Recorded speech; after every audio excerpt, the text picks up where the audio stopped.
Ano naman po ang lugar po ng Candaba, so Candaba, Pampanga.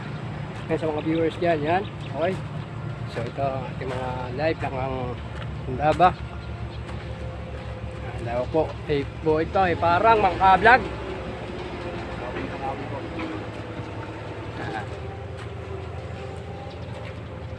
Opo, napakaraming buhangin.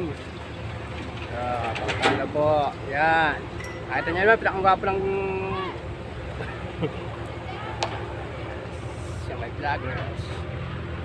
So, abangan nyo po ang aming gagawin prank sa April 30.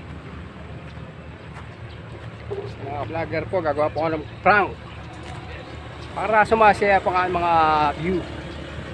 Yan po ang lugar po ng ano, yan. Wala ko po.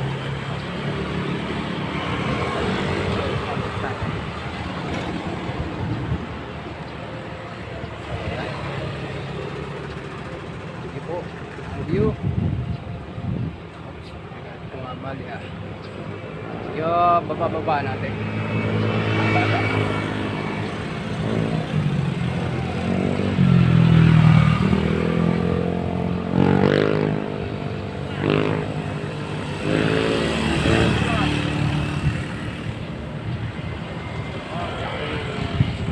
Yan ang Candaba, Pampanga.